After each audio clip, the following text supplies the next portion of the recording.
Hey everybody, we're back here at Red Rocks Racing Sportsbook for the Sports Betting Podcast Bookends. Powered as always by STN Sports. He's Jason, I'm Chucky, and we're going to do a little look back first of last week. It was kind of a crazy week because we always talk about how we want some dogs to be barking. And there was two dogs that barked really loud. The Dolphins and Jets on the road, anywhere from a 6.5 to 7 point underdog in both those two games. They both won outright, which was great for our side of the counter. But guess what? There wasn't one single dog from Thursday, Sunday, or Monday night that actually covered outside of those two winning outright. So it was kind of a weird weekend with a lot of favorites winning, which made it a little rougher on our side of the counter. Yeah, and the Chiefs on Monday night kind of had the blowout. The Steelers on Sunday night looked competitive for a first half, and then we watched the Packers dominate that second half there. A lot of blowout football, but again, it was good to see the Jets remove the donut in front of the loss column there and get their one. They opened the question back up to maybe who's going to get that number one draft pick. So now we've got several teams fighting with that number one. And they are supposed to start Justin Fields again this week as well. So we'll see how that goes. But again, a good solid week. I had mentioned so much before that last week was about those money lines. It was about those teasers. So many of those games got there. Books were very, very thankful for the Dolphins and the Jets be able to salvage the week. But it ended up still being a good week for the bettors. There was one favorite, too, although it was really chalky. There was a lot of action that came in on the 49ers. So it was a rare occurrence where we actually needed the favorite in that game, the Texans, who were able to beat the 49ers. Although there was some larger bets on the Texans, the public overall, you guys really backed the Niners in that game, and unfortunately they didn't get it done, so it was a good game for us. And the other one, counter as well. The Ravens, despite Lamar Jackson not playing, they were a 6.5 to 7 point favorite all week. It comes out, on Saturday that he's not going to play. They go to Snoop Huntley. Game drops down to 2.5 and 3. Heavily betted the 2.5 and 3. A lot of Ravens tickets cashed at that cheaper number with the backup quarterback. Looks like as we head into this week, Lamar Jackson will be back to play tomorrow night against the Dolphins. I think updates on quarterbacks overall. I think Jaden Daniels is going to play as well. Still not sure on Brock Purdy, but I think there's a good chance, better than 50-50, that he plays. So before we jump into this week's games, some kind of questions that have popped up from you guys that we're going to look at and kind of address and answer. So you look at the teams that are in first place in their division, kind of surprise teams, the Colts, the Patriots, and the Broncos. And for me, when I look at those three teams, the one that's surprising to me is the Patriots. I think you look at the Colts, and you could have made a case for almost any one of those teams in the AFC South to be leading that division. You look at the Broncos, and they came in with a young quarterback in Bo Nix who finished last year really well, top-ranked defense. It's not a stunner, but the Patriots, to have the Bills looking up to the Patriots in the AFC East, the Patriots have won a game, a primetime game in Buffalo. Drake May has been outstanding. They haven't given up a 50-yard-plus rusher this year so far. Defense has been great. They're talking about being active at the deadline. For me, the biggest surprise team in first place in pro football is the New England Patriots. I love to argue with you, but I can't argue with you on this one. He does all the time. The Colts, you can see that happening there. Made sense for anybody. Obviously, the Broncos, at the beginning of the year, could they leapfrog the Chiefs? The Chargers were in the mix. But you could ask that question. I don't think anybody was asking the question of the Patriots going to be in first place. This was the Bills division. It was expected to be the Bills division. So as we sit here today, to see the Patriots on top is a complete shocker. So Drake May's been great. I'm not going to argue on this one. And I will tell you, you are correct.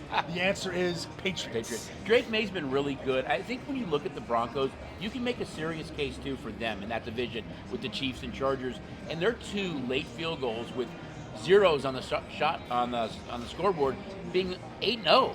I mean, they could be 8-0. I'm not. I know you've been a supporter of the Broncos for several weeks. And I'm not sold as of yet. You're talking about the last 3 weeks. They beat the New York Jets and they beat the New York Giants, and they didn't look all that impressive against the Jets. That was the game in London. It is right. One of the uglier games. They were down 19 to the Giants in the fourth quarter, and we saw the miracle comeback. And then they finally put a game together this week, a real beatdown. And the fact that they're a dog at the Texans this week, screams to me that I'm not Texans sold. defensively, though, are really, really good. But you're right. I'm not sold Right. on the Denver Broncos as of yet. We've started to see that total start to tick up a little bit. I think it's because Nico Collins looks to be healthy, and the Texans are getting a little bit healthier. And the big question or big hurt, Patrick Surtain, Right. The all-pro cornerback for the Broncos, looks like he might miss a little bit of time. So we talked about teams that are kind of the surprise team, but we're going to go to the other side now. Teams that have been a little bit of a disappointment this year, and I think you look at 3 teams: Falcons, Cowboys, Vikings. For me, it's an easy choice. You might argue with me here, you might not, but I'm going with the Minnesota Vikings, a team that won 13 games last year. 2 of their losses came to the Detroit Lions. They let both Sam Darnold and Daniel Jones walk out of their building. They had a young quarterback in J.J. McCarthy that was hurt last year. They handed the keys to the car to J.J. McCarthy. His only backup right now, they picked up Carson Wentz late in the preseason. He's hurt. He's out for the season. This offense has struggled. McCarthy has been banged up. They've got some great skill position players. But defensively, this team was supposed to win with their defense. We know how good they are offensively and how good their coach is getting quarterbacks ready to play. They've given up over 30 points, 2 straight games, 3 of the last 4 weeks. They've really struggled. For me, the biggest disappointment is the Minnesota Vikings, who are a huge dog to the Detroit Lions, and they can easily be 3-6 after this week. So for me, it's the Vikings. Yeah, and the question was Vikings, Are you arguing Falcons, with me? Vikings, Falcons, Cowboys, and I'll start with the Falcons. Currently sit at 3-4. Obviously, a devastating loss to the Dolphins last week. A disappointing loss with Cousins, without Drake London. Got nothing out of Bijan Robinson. But I think that the Falcons are still in this thing. Obviously, Tampa sits atop the division. They've got road games against New England this week, and then they travel to the Colts next week. So they've got to find a way to split one of those 2 games. But I can't count them out yet. They still have 2 games against the Saints. They've got a home game against the Jets. So there's some optimism there for the Falcons to get back into things. Dallas is the other team that's on this list, currently at 3-4-1. If you look at anybody that's got a chance to go make a move these next 2 weeks, it's the Dallas Cowboys. You're talking about a move at the trade deadline. No, I'm talking about a move to get some wins on the board. They're going to have to play the Arizona Cardinals this week on Monday night, and they play the Raiders next week. So we should easily be potentially looking at on Sunday night on a 5-4-1 team. The bad news for the Dallas Cowboys, if they don't go win these 2 games against the Cardinals and the Raiders, their next 3 games are against Philadelphia, Kansas City, and Detroit. So these are 2 must-win games for the Cowboys. And I will agree with you again. The correct answer is the Minnesota Vikings. Woo! Not only are they 3-4, Carson Wentz is gone for the season, which He was horrible. improves their status. J.J. McCarthy coming back. But all that said, they still have to play the Detroit Lions twice. They have to play this Baltimore Raven team getting Lamar Jackson next week. And they have to play the Green Bay Packers twice. So nothing in that schedule screams out that Minnesota is finding their way back into this division race. I can't believe we've agreed twice now, but, John, make sure you save this segment, frame it, send it to us. Let's just keep going. I'll find something to disagree with you on. I know you will. All right, so now, talking about teams that are, good or bad, the Commanders. Is it a lost season for the Commanders? And I'm going to say it kind of is so far. They've had so many injuries. They're 3-5. They're a underdog on prime time against the Seattle Seahawks, which is another story. We're going to get into those games. I kind of disagree with that line a little bit. I think it's a huge game for the Commanders. You're getting Daniels back. They're 2-1 at home this year. I think they're going to right the ship. But this is the game. If you lose this game at home and go to 3-6, I'm already checking the box. Lost season, Commanders are not a playoff game. For me, their whole season comes down to this game, Sunday night. If Jaden Daniels is back, you've got McLaren back, you've got a number of their guys back. You have to win this game against Seattle. So I'm going to say it's contingent on Sunday night. They lose, lost season for the Commanders. Well, that's not fair. You're saying another game. You get to know if they win or lose this week before you're counting their season. All right, it's a lost season for the Commanders. It is not a lost season for the Commanders, and I'm going to tell you why. They currently sit at 3-5. We talked about the other teams that are we questioning? Are the Falcons out of this at 3-4? Are the Cowboys out of this at 3-4-1? The Commanders play the Seattle Seahawks this week. We talk about 7 teams getting into the playoffs. In the East, it looks like Philadelphia. In the South, it looks like Tampa Bay. We expect Green Bay and Detroit to get there from the North.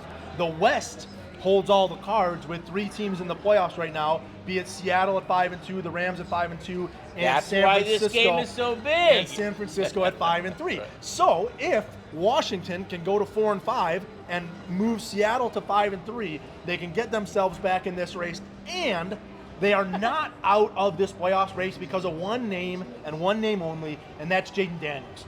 He has to stay healthy, The though. reason they haven't won games is because he hasn't been on the field. If this young man is healthy, we saw it last year. He's an exceptional player. He's a top-tier quarterback. Not to mention, Terry McLaurin hasn't been healthy there. We saw Deebo Samuel in and out of the lineup. So if Washington, and again, it's an if, but it's an if with every team in the National Football League when we start to talk about health. But a healthy Jaden Daniels, a healthy McLaurin, and a win here against Seattle, and the Washington Commanders are right back in this thing. A win, like he said. I'm saying a loss, and they're not. So sort of a disagreement. So one more question that came in is, are the Ravens a playoff team, and are they the favorite in the AFC North? I say yes and yes. I think you look at the Ravens right now, they're a big favorite against the Dolphins. You look at the Steelers, who are a small dog at home. They have to play the Steelers twice this year. The Ravens get healthy. To me, they are still the best team. Even though their record and their standing doesn't show it right now, they are the best team in the AFC North. The odds would tell you yes, the Ravens are the favorite So are to you win agreeing with the me? North. They are minus $1.20 to win the North, despite the fact that they currently sit at 2-5. The Steelers are plus 140, Cincinnati agreeing at with plus me. 650, and Cleveland is 40-1. And the reason for that is Baltimore is about to go on a 3-game road stretch. They go to Miami Thursday night, where again they're over a touchdown favorite. They go to Minnesota, who we talked about might be season over. They're going to go to Detroit, and then they're going to host the Ravens, and then they go to Cleveland. So in that 3-game road stretch, Miami, Minnesota, Cleveland, Baltimore with Lamar Jackson has 3 very, very winnable games.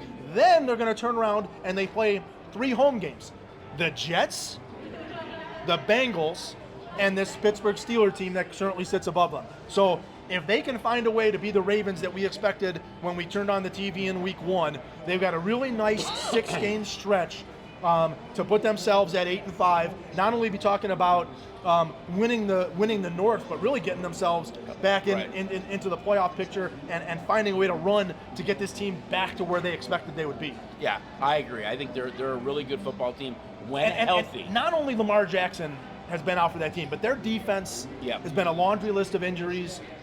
They've got a lot of guys coming back to really make a difference in that team. And I think that's what we saw last week against the Bears. It wasn't Lamar Jackson, but defensively they were starting to figure some stuff out. Bears had a good first couple drives, then the adjustments were made, and we saw the Baltimore Ravens that we kind of expected to see all year long. You know, Hundley played a really good game too. He played the same kind of game that Lamar Jackson does.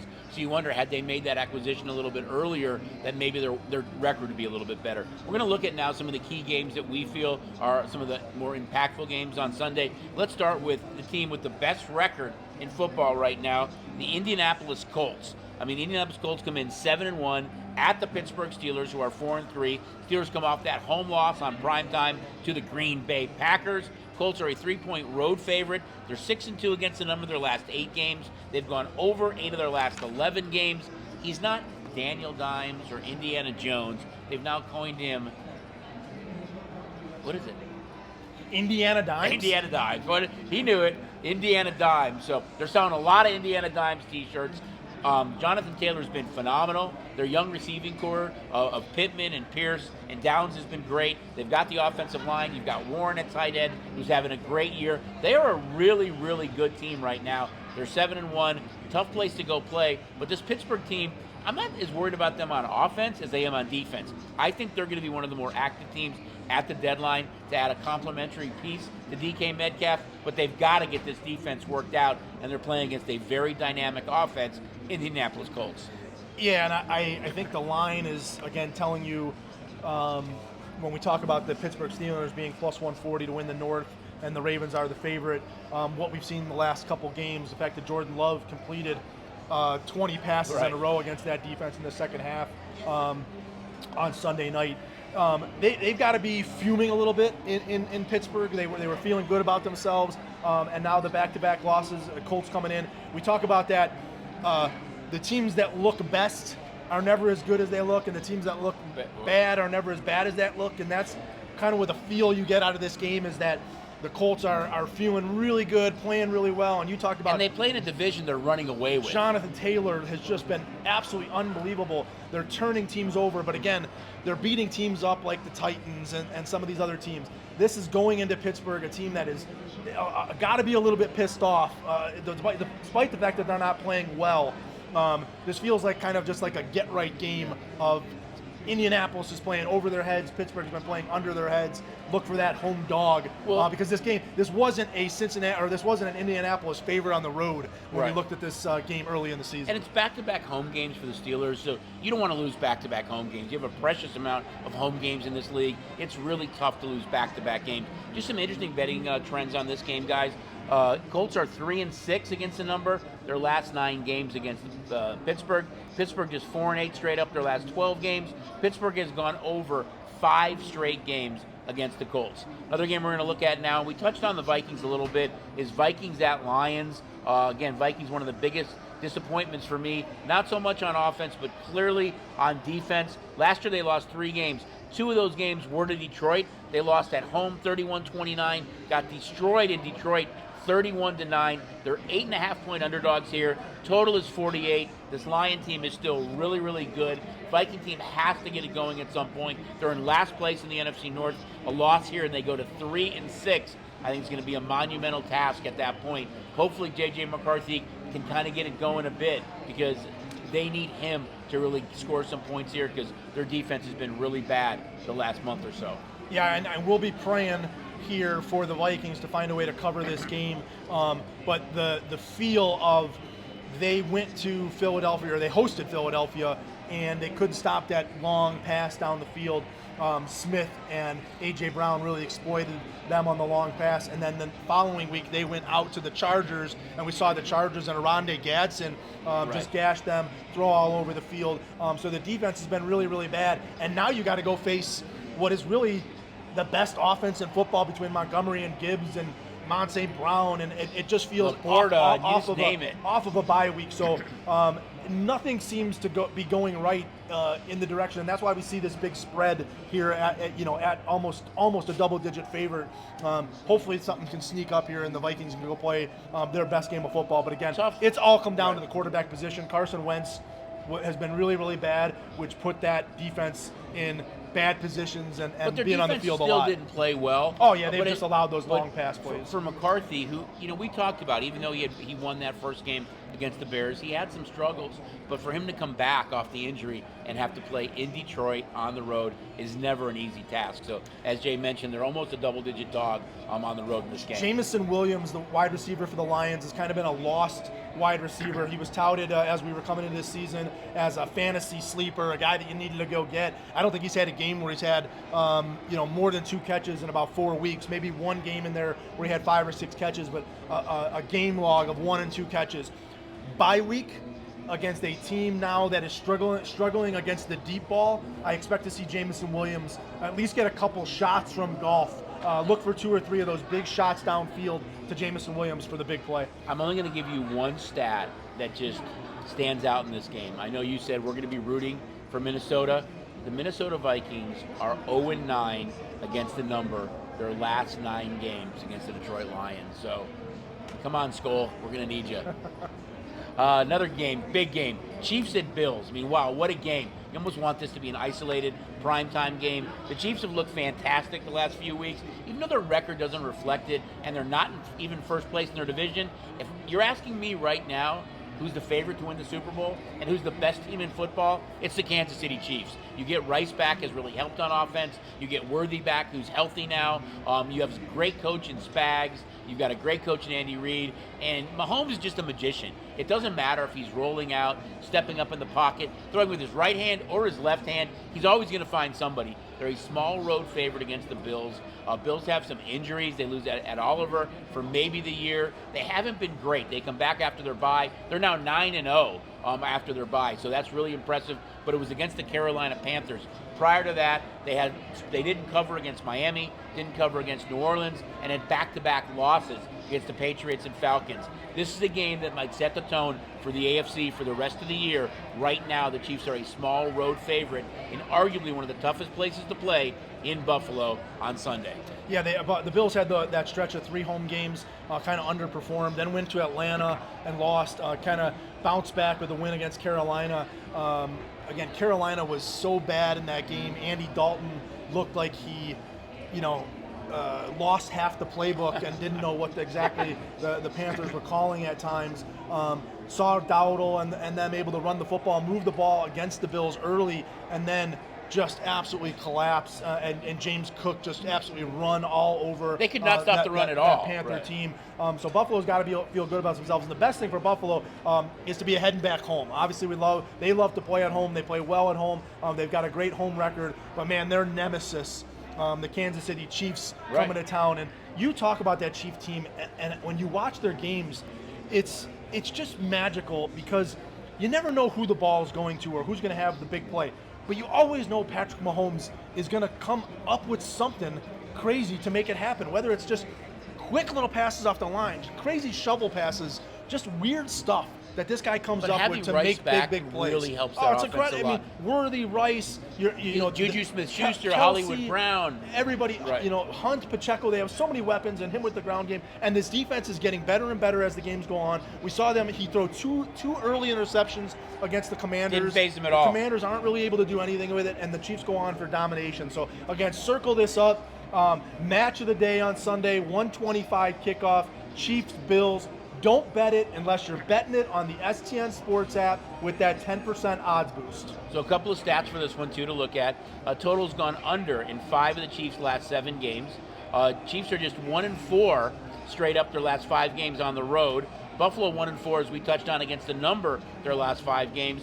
Buffalo total has gone over 13 of their last 19 games. They're 15-5 straight up their last 20 games, and they've gone over 6 of the last 8 times they've played the Kansas City Chiefs. Now we're going to jump to the 2 primetime games. Sunday Night Football, Seahawks at Commanders. Seahawks 3-point road favorite. We touched on that a little bit. They're still one of the surprises for me. Darnold's really played well. Defensively, they've been outstanding. They come into this game 5-2, or excuse me, the Seahawks are 5-2. They've been playing great D. I love the way Darnold's playing. They use both running backs, Charbonnet and Kenny Walker. SGA's been great as far as the wide receiver goes. It's kind of a weird spot, though, for me, because you're a road favorite against the Washington team, getting their quarterback back in a game they have to win here. See what happens. And we talked about it earlier in the segment. The Seattle Seahawks are the better football team here. They played better football than the Commanders. They're sitting at the top of the NFC West at 5-2. The Commanders have been without Jaden Daniels. Jaden Daniels potentially comes back in this game. You talked about it. We talk about it all the time. A wounded dog. It's prime back time. Up against the wall. You can basically write the season off if the Commanders find a way to lose this game. So tough spot to lay points on the road with the better team in Seattle, but it just feels like something that has to be there. The Commanders have to find that magic pixie dust to sprinkle on their heads. I think you're still going to see this number come down a bit. We kind of talked about it a little bit before we came on the segment. I just think there's too much value for the Commanders at home getting a field goal. I think it comes down by kickoff. Let me give you a couple of interesting betting trends here. Seattle 5-1 against the number their last 6 games.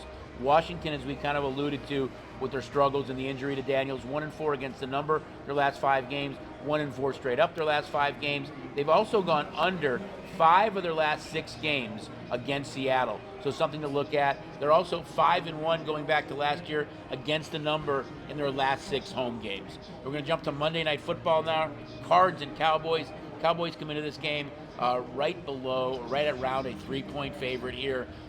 Neither team has really been great this year. Cardinals have been without Murray for a number of weeks with the injury. You look at the Cowboys. Offensively, they are dynamic. I mean, Pickens is having a great year. You've got CeeDee Lamb back. You've got Ferguson. You look at Williams resurgent at running back and Dak. This offense is phenomenal. But on the flip side, they've given up more points than any team in pro football except the Cincinnati Bengals.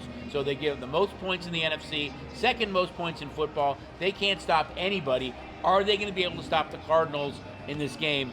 But they're at home. As you mentioned earlier, they have to go on some sort of a winning streak, but defensively, they can't really stop anybody. Yeah, and I think that's when you look at the game, you talk about the Cowboys are a 3-point favorite against the Arizona Cardinals at home on a Monday night. Highest total on the board, too, at 54 and a half. It just doesn't feel, it doesn't smell right about what is it about the Arizona Cardinals that makes them only a 3-point dog against Dallas, and it's that this Dallas defense just hasn't been able to stop anybody. We saw Denver put up 44 points against them. RJ Harvey's just running all over the field. Dobbins running all over the field. We saw the Cowboys able to put 40 points up against them.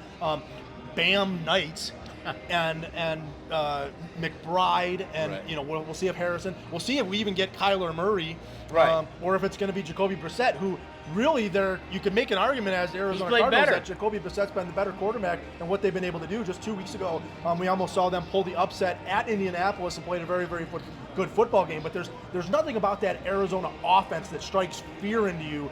So you would expect that the Cowboys, the defense has been so bad, but this is a game that would shape up for them to be a little bit better on the defensive end. And you talked about it offensively with those 3 weapons on offense. Javonte Williams is kind of refound his career on what he's been doing on the running game. And Dak's been great. Didn't have a lot of success in Denver last week. Again, another tough place to play. Going to Denver is always going to be a tough place to play, no matter how good or bad the Denver Broncos are. But again, we're going to need the Arizona Cardinals come Monday night. This feels like a very, very short number. And we talked about the Commanders with their backs against the wall. The Cowboys are up against that very same wall. This is a must-win game for the Dallas Cowboys, and I talked about it earlier.